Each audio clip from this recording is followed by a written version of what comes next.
I guess there are a whole bunch of restaurants all over Delhi that open up just for breakfast. But not only are we eating Indian food, we are eating breakfast Indian food. So this morning we're going to be trying all things like curries and chickpea dolls. I'm so excited for this. This is the whoa.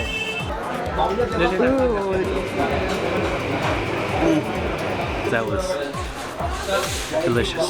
So let's go eat.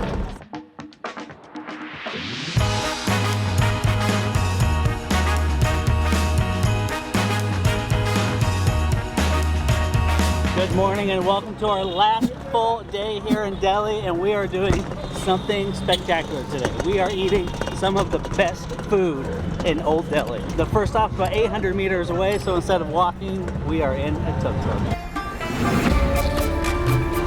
And 30 seconds later, we have made it. But we are doing our tour through Chandni Chowk, which is where we were in yesterday's video. So we ended the day yesterday here and we're starting the day today here.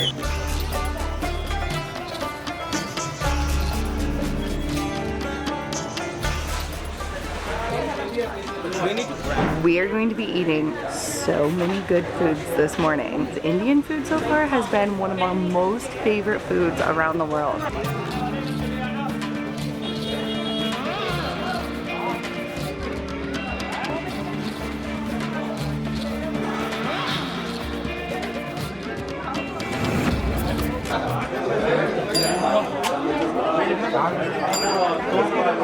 The first stop is Chole Kulcha, which is a very popular spot for breakfast here, and we're eating one of the most traditional, most popular Delhi breakfasts. What it is it's chole, which is like a chickpea curry, but they use like the actual bean for it rather, so it's a little bit different of a chickpea. And then the kulcha looks like a really soft bread and like a fluffy bread. We also got chickpea broth that comes with it and like a little dollop of butter. Woo. Okay.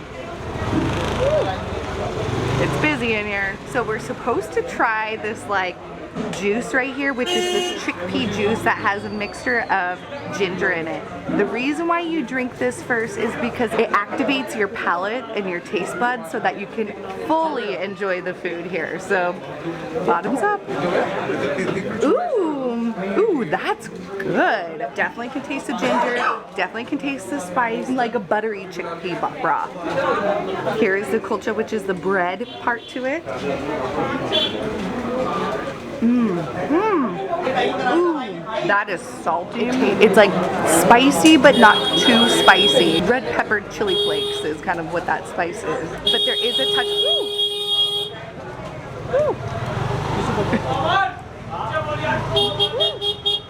It does have some ginger juliennes with chopped cilantro, and you can really taste that. The cilantro adds that like fresh flavor to it. Household Temple. That was very, very delicious, and it had a little bit of a kick to it, so my palate is awake and ready to go. Sam didn't finish hers, so I gladly finished hers with no problem at all. But chickpea curry is super common here, but that is by far the best one we've had by football fields. I mean, they've been around, he told us they've been around for over 100 years, and he's been going there since he was a child. He just corrected me. He said, don't say it's the best yet, because we have more chickpea curry to taste. So, all right, challenge accepted.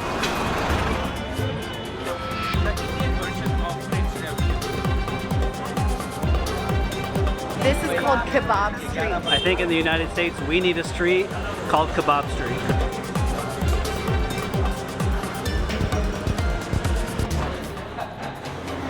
We are currently at Curries, which is a very popular restaurant here in Old Delhi. So part of the reason why it's so popular is like every known chef that you can think of, every celebrity chef has come here and like raves about the food. So they just came around and passed out some roti, and it looks absolutely amazing, and it just was cooked and it's still super hot. But this is just a vessel for this delicious curry that was just put in front of me. Paya is the less spicy one. Let me tell you, I am very excited to try these. Sam doesn't eat red meat, so this is all me. And so the nihari is goat shank stew, and it's the spicy one, and I'm a little bit scared, but we're just going into it today. So what looks like is oil on top is actually like a gelatinous bone marrow. I think it's just going to add to the texture and just kind of give it, balance out the hotness of it.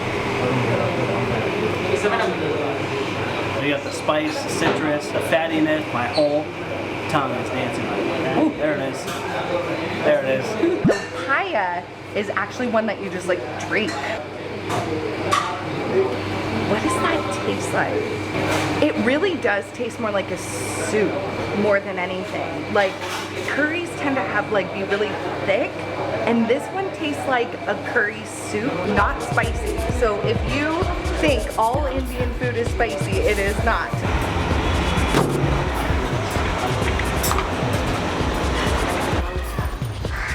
That was our second stop. I'm already feeling full, but we are on to the next stop. All the smells, all the sounds. I love it here.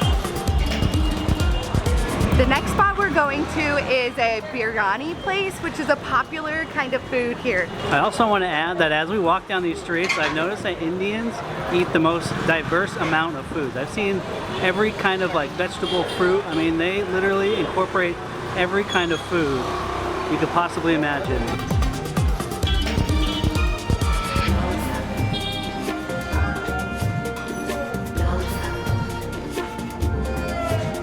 Finally. So we just got to our next spot, and we get to try their specialty here, which this walking tour has deemed the best biryani in all of Delhi. Tawfiq Biryani. Toffee? Tawfiq Biryani. Tawfiq Tawfiq. biryani. Tawfiq. Okay, Tawfiq. Okay. So biryani is essentially like rice and a meat. They put saffron and a whole bunch of herbs in it, but it's a rice dish, and it's one of Nick and my most favorite dishes in India. They serve two kinds of biryanis here. One is chicken and one is buffalo, so we got one of each. The rice is like neon orange from the saffron. This is the one. That is good.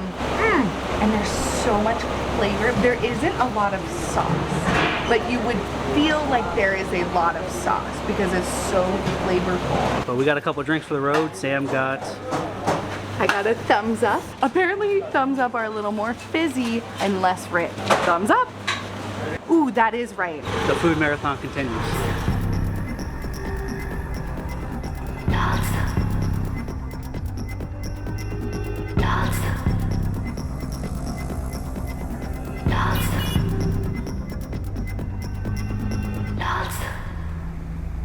Short tuk-tuk right here, and we are back in the main area of Chandni Chowk. But we're happy to be back here because this is one of our favorite places in all of Delhi. All right, so sweet number one is Jalebi. Yes. Jalebi, which is actually pretty famous here, and he was just telling me that the dough typically ferments overnight. It's like something that has to rise overnight, but here is the only place that they make it fresh, and they add stuff into it to make it rise instantly to give it the same flavor and texture. All right, here we go. That is so delicious. It's like a fritter soaked in syrup, like simple syrup. Whew, all right, I'm almost to my limit, but he said we still have 3 more stops. Not much food left, and the next one is chai. But something interesting that he told us when we were eating was that India has the hottest pepper in the world, and it is still the hottest pepper. It is the ghost pepper. Crazy. Let's go drink some chai. Nick is struggling. It's because he's eating everything at all of the stops because he loves all of it, and I'm pacing myself. So you might see me a little bit more in the upcoming tastings because he's struggling.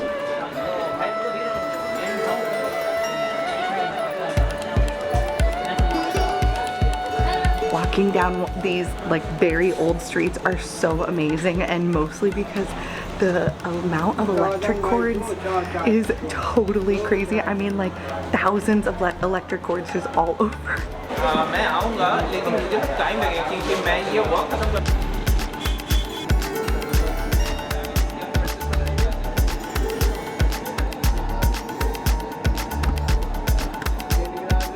The 3 basic ingredients are buffalo milk, tea leaves, and sugar, and then they add 5 spices into it on top of it. Okay, so let me see if I can remember all 5 spices. Cardamom, bay leaves, ginger, cloves, and cinnamon. And that is why it is so flavorful. And watching him cook it, he puts so much TLC into it. So we are headed to our second to last stop. But first we're going to the spice market. And there's a lot happening here. We are going to go access it from the roof, like a roof right next to the spice market, so we can see it from above. This is no joke. So Istanbul is the largest. So the spice market that you see down there is the 3rd largest wholesale spice market in the world. The second biggest is Tehran, and then the first biggest is Istanbul. So we're walking through the spice, like the intense spice market right now. This is the wholesalers arena of spices, and it's closed on Sundays, and we're here on a Sunday, so there isn't anything open, but the residual spice smells, ooh, they make your chest tighten up, they make you cough, they make you sneeze. But apparently when everything is out in like full force and all of the spices are out in full force, if you cough and sneeze, it's actually like a sign of good luck, you know.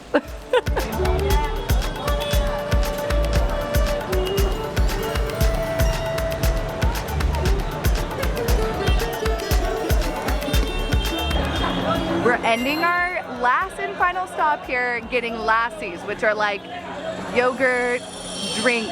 And I got a rose lassi and Nick got a mango lassi. And this is the season for mangoes in India. So Nick is like thriving off of everything mango here. But we are making a Food of India video that will be out at the end of our India series, and it'll include the mango that I had in Mumbai because it might have been the best mango in the world. They make the rose jello at their house to keep the tradition how they make it. Whoa. It's like the most mango flavor you could possibly imagine, like the sweetest, most ripe mango. We've been eating breakfast all morning, and this was the perfect way to end our breakfast food tour here in Delhi. But if you like this video, please give it a like. If you want to keep following along on our India series, please hit that subscribe button because we have so much more going on, and we still have some of the best parts of India we have yet to go to. But we're going to link the food tour company that we went with in the descriptions. But in the next video, we'll be going to Agra, where we'll be going to the Taj Mahal, and it's just a must do. So stick around for that. But until next time, we'll see you on the go.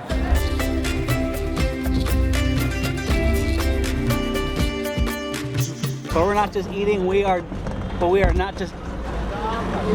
Stop. First stop, this way. So that just confirmed all of my confirmations. But we're at the next spot. It opens in like 5 minutes, so we're a little bit early. We love roti. But we're at this place called... So apparently thumbs up are a little more frizzy and, or more frizzy, what? It is more frizzy, less sweet, and it's, why do I keep saying frizzy?